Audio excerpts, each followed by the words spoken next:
Bismillahirrahmanirrahim. Assalamualaikum warahmatullahi wabarakatuh. Salam sejahtera bagi kita semua. Perkenalkan, nama saya Ilma Nafia dengan NIM 220600139 dari Prodi Pendidikan Guru Sekolah Dasar Angkatan 2022 IKIP Siliwangi.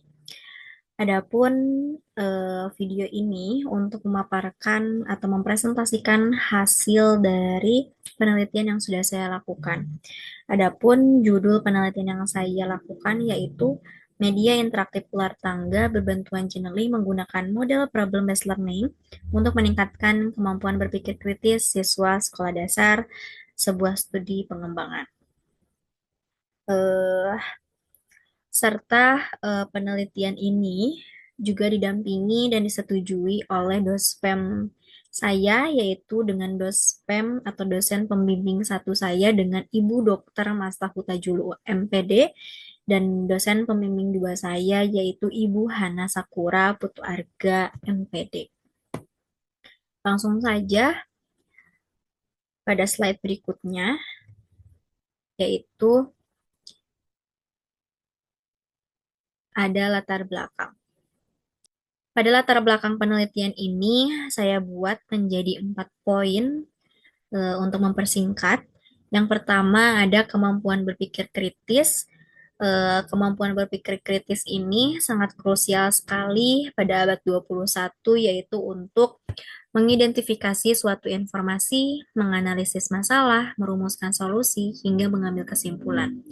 Lalu saya mengambil kemampuan berpikir kritis ini dibantu oleh indikator menurut Ennis.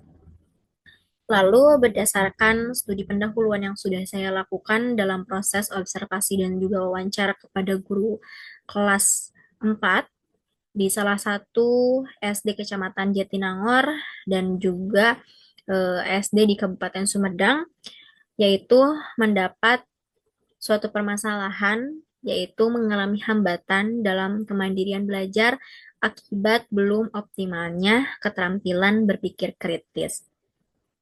Lalu dengan permasalahan tersebut yaitu proses pada pembelajaran pendidikan Pancasila yang masih bersifat konvensional, yang masih menggunakan pembelajaran dengan metode satu arah atau metode ceramah, dan juga minim sekali menggunakan media instruksional inovatif.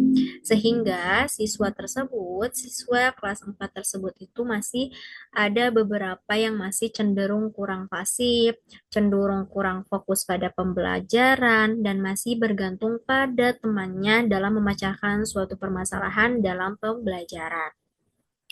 Oleh karena itu, dengan adanya penelitian ini, saya memberikan inovasi dan juga memberikan solusi terkait permasalahan yang terjadi pada siswa kelas 4 terkait kemandirian dan kurang peningkatan dalam kemampuan berpikir kritis, yaitu dengan merancang sebuah media interaktif berbantuan Genially ini yang dipadukan dengan model problem-based learning yang dikonsentrasikan khusus pada pembelajaran pendidikan Pancasila pada topik hak dan kewajiban. Dan juga dari hasil penelitian ini mendapatkan novelty atau pembaharuan, yaitu menunjukkan melalui digitalisasi pada indikator berpikir kritis ini yang dikemas ke dalam aktivitas bermain kolaboratif untuk anak sekolah dasar kelas 4. Jadi, dengan adanya penelitian yang sudah saya lakukan, saya memfokuskan pembelajaran di dalam kelas itu bersifat kelompok, begitu. Lalu, media digital interaktif ini juga dirancang secara spesifik untuk memuat persoalan yang real pada materi hak dan kewajiban dalam mata pelajaran pendidikan Pancasila. Lalu next pada slide berikutnya. Lalu ada rumusan masalah. Rumusan masalah di sini ada 4 poin. Yang pertama, bagaimana proses pengembangan. Pengembangan pada media interaktif ular tangga ini dibantu menggunakan metode research and development pada model Board and Goal yang dimodifikasi menjadi 9 tahapan atau 9 langkah. Lalu, bagaimana kelayakan media interaktif. Kelayakan media interaktif ular tangga ini mendapatkan terbukti secara nyata bahwa media interaktif dari hasil validasi dan juga hasil atau respon siswa bahwasannya media interaktif ini sangat efektif secara signifikan untuk meningkatkan penalaran kritis pada siswa kelas 4 sekolah dasar. Lalu bagaimana efektivitas? Efektivitas ini juga sangat efektif. Bahwasannya media interaktif ini sangat berhasil digunakan pada siswa kelas 4 sekolah dasar untuk meningkatkan kemampuan berpikir kritis pada siswa sekolah dasar. Nah, lalu kendala-kendala apa yang ditemui pada saat pengembangan media interaktif? Untuk kendala, kendala yang ditemui pada saat proses pembelajaran menggunakan media interaktif ini yang mana masih kurang stabil pada sinyal dan juga waktu yang kurang pas untuk mengoptimalkan kembali media interaktif pada proses pembelajaran. Karena kenapa kurang aktif? Karena masih terganggu dengan pembelajaran yang lainnya. Lalu pada slide selanjutnya yaitu ada tujuan penelitian. Dari tujuan penelitian ini sangat berkaitan juga pada rumusan masalah yang tadi. Dari 4 poin tersebut itu sangat berkaitan. Lalu next, nah metodologi penelitian. Metodologi penelitian ini saya menggunakan metode research and development, yaitu menggunakan model pengembangan dari Board and Goal yang dimodifikasi menjadi 9 tahapan yang akan dibahas pada slide berikutnya. Lalu subjek penelitian dan teknik pengumpulan data. Subjek penelitian ini saya menggunakan siswa kelas 4 sekolah dasar dan juga untuk lokasinya yaitu di salah satu SD Kecamatan Jatinangor di Kabupaten Sumedang.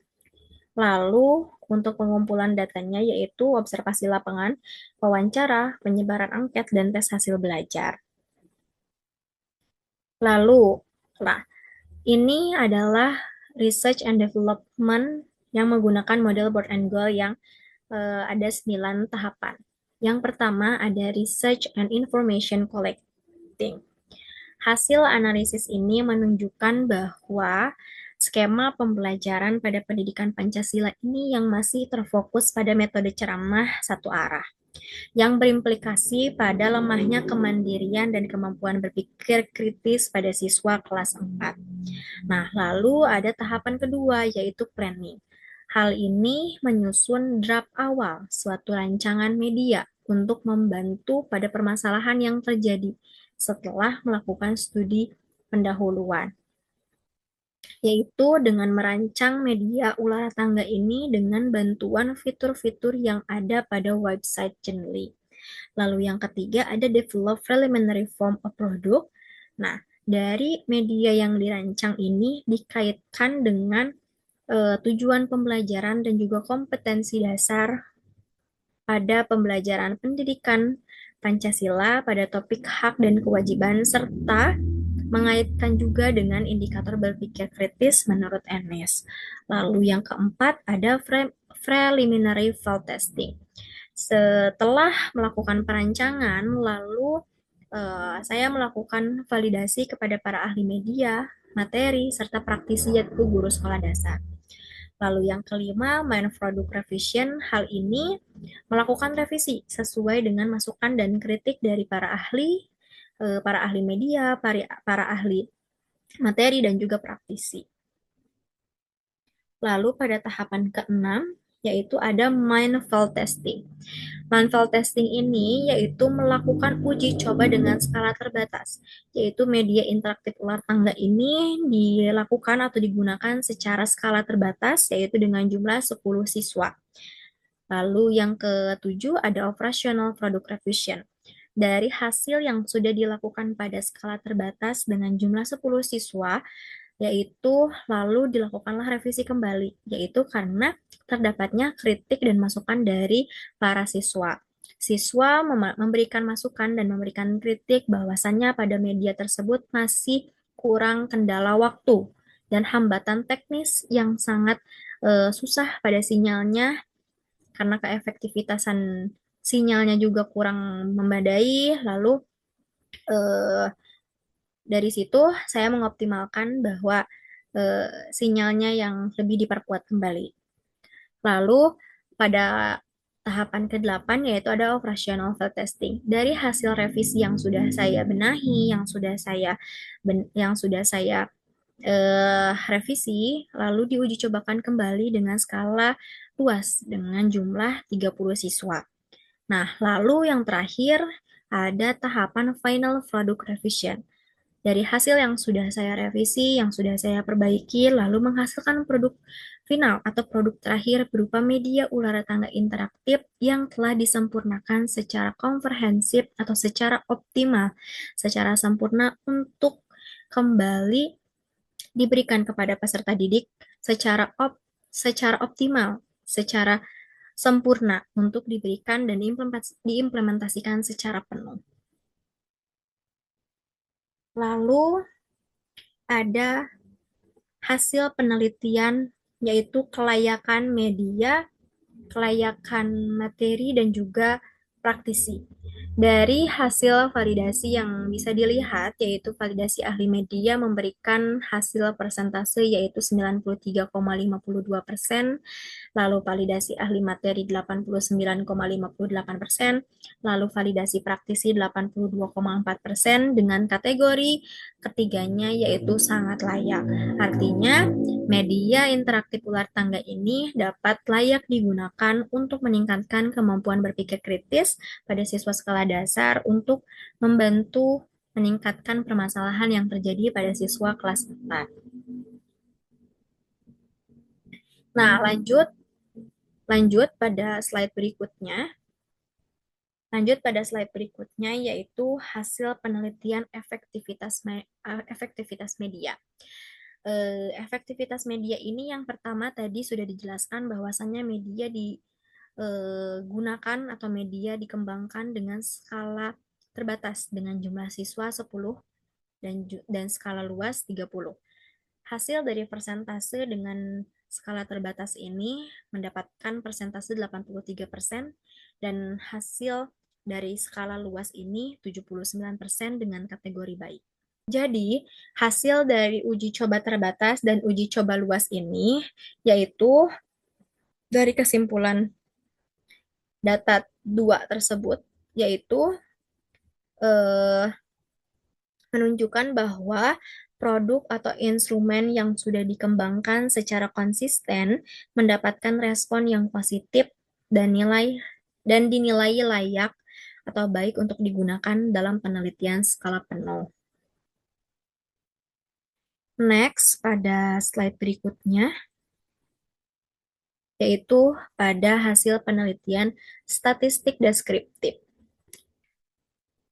Dari hasil statistik deskriptif ini, pada kelompok eksperimen, nilai rata-rata ini meningkat dari 70,08 pada saat pretest menjadi 82,92 pada saat post-test. Artinya, terdapat peningkatan dengan sebesar 12,83 poin. Sementara itu, pada kelas kelompok kontrol, nilai rata-rata juga meningkat dari yang asalnya 68,42 menjadi 79,03 atau naik sebesar 10,61 poin. Artinya, dari hasil tersebut bahwa pencapaian akhir dan peningkatan nilai pada kelas eksperimen dan juga kelas kontrol ini tinggi dibandingkan dengan kelompok kontrol. Artinya kelas eksperimen lebih tinggi daripada kelas kontrol.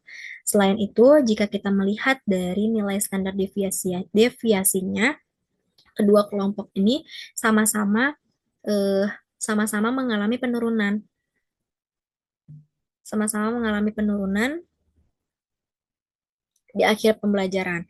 Hal ini menunjukkan bahwa sebaran nilai siswa setelah pelakuan menjadi lebih merata atau bisa dikatakan layak dan homogen. Nah, lalu ada tabel berikutnya yaitu test of normality. Dari keempat data tersebut karena semua nilai signifikansinya itu tersebut berada di atas atau lebih besar dari 0,05, maka dapat disimpulkan bahwa seluruh data variabel ini dalam penelitian ini berdistribusi normal. Dengan demikian, penggunaan statistik parametrik untuk uji hipotesis selanjutnya dinyatakan sah dan terpenuhi, artinya layak berdistribusi normal. Next, untuk ke slide berikutnya yaitu ada independent sample t-test. Nah, dari keterangan tersebut bahwasannya hasil dari kemampuan berpikir kritis pada uji independent sample t-test ini signifikansi perbedaannya terlihat secara nyata antara kelas kontrol dan kelas eksperimen, maka H0 ditolak dan H1 diterima. Artinya terdapat perbedaan kemampuan berpikir kritis yang signifikan secara nyata antara siswa di kelas kontrol dan juga di kelas eksperimen. Lalu yang terakhir pada data N-GAN. N-GAN di sini menggunakan N-GAN score. Dari kelas eksperimen dan kelas kontrol bisa dilihat dari rata-rata. Dari rata-rata tersebut yaitu mendapatkan hasil pada kelas eksperimen ini 0,4384 yang termasuk pada kategori sedang. Lalu pada kelas kontrol di sini mendapatkan nilai yaitu 0,330 ya dengan kategori sedang. Maka hal ini pada kedua kelas sama-sama berada dalam kategori sedang. Efektivitas peningkatan kemampuan berpikir kritis ini pada kelas eksperimen dan kelas kontrol ini lebih meningkat pada kelas eksperimen. Lanjut pada slide berikutnya. Nah, pada slide berikutnya yaitu ada kesimpulan. Dari kesimpulan di sini, saya poinkan menjadi 4 poin bahwasannya pada poin pertama yaitu media interaktif ular tangga ini berbasis Genially dengan perpaduan dengan bantuan model problem-based learning sukses dikembangkan secara sistematis. Prosesnya ini melalui tahapan modifikasi 9 tahapan yaitu model bird and goal mulai dari analisis kebutuhan masalah di kelas, perancangan draft, hingga penyempurnaan menjadi produk akhir. Lalu pada poin kedua, berdasarkan penilaian para ahli dan praktisi pendidikan, media digital ini dinyatakan sangat layak. Desain teknik visual dinilai memenuhi standar estetika, lalu juga materinya sudah sangat relevan dengan kurikulum pendidikan Pancasila, lalu serta instruksi permainannya juga dinilai operasional untuk diterapkan oleh guru, karena mungkin akan digunakan untuk guru yang masih menggunakan metode konvensional atau metode ceramah.